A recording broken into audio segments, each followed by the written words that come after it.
أعوذ بالله من الشيطان الرجيم. بسم الله الرحمن الرحيم. الرحمن علم القرآن خلق الإنسان علمه البيان. الشمس والقمر بحسبان والنجم والشجر يسجدان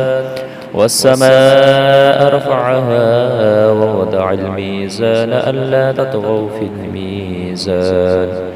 وأقيموا الوزن بالقسط ولا تخسروا الميزان والأرض وضعها للأنام فيها فاكهة والنخل ذات الأكمام والحب ذو العصف والريحان فبأي آلاء ربكما تكذبان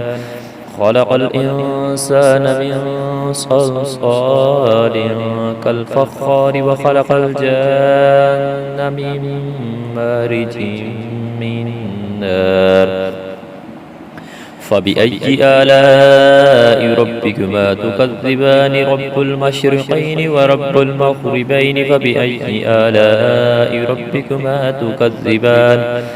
مرج البحرين يلتقيان بينهما برزخ لا يبغيان فبأي آلاء ربكما تكذبان يخرج منهما اللؤلؤ والمرجان فبأي آلاء ربكما تكذبان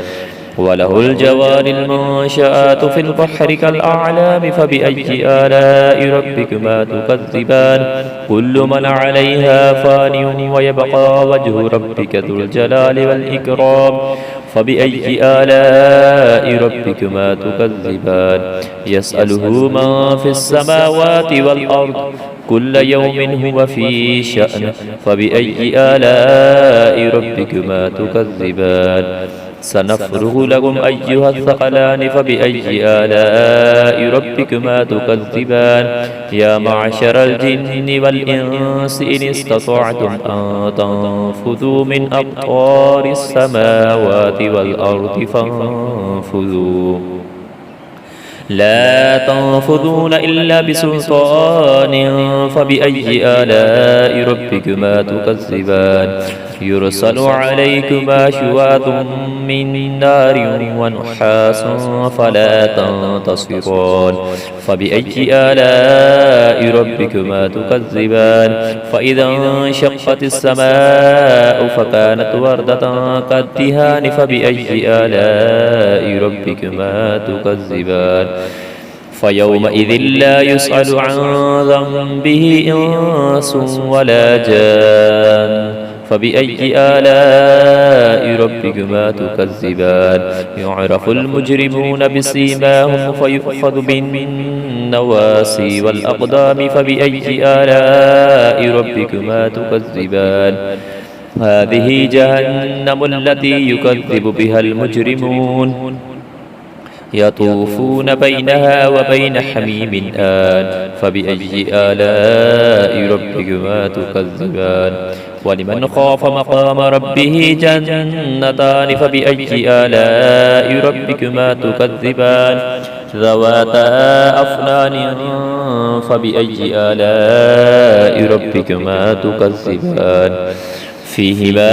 عينان تجريان فبأي آلاء ربكما تكذبان فيهما من كل فاكهة زوجان فبأي آلاء ربكما تكذبان متكئين على فرش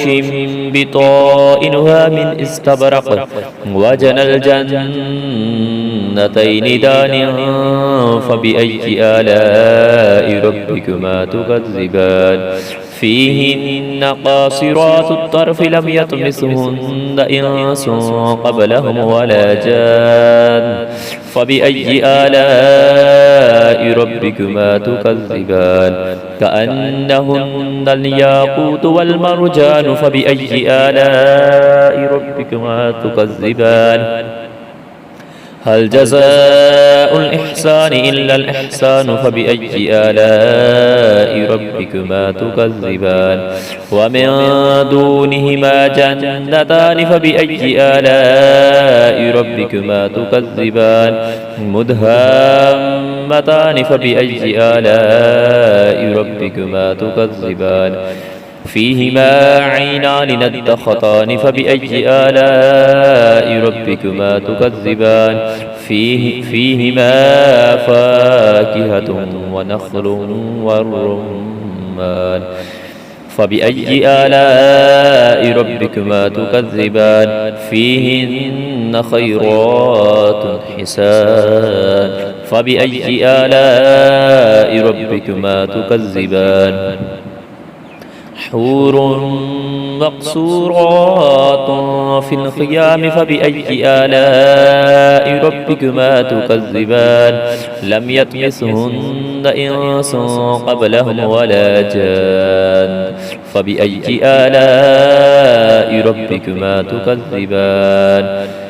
متكئين على رفرف خضر وعبقري حسان فبأي آلاء ربكما تكذبان تبارك اسم ربك ذو الجلال والإكرام صدق الله العظيم.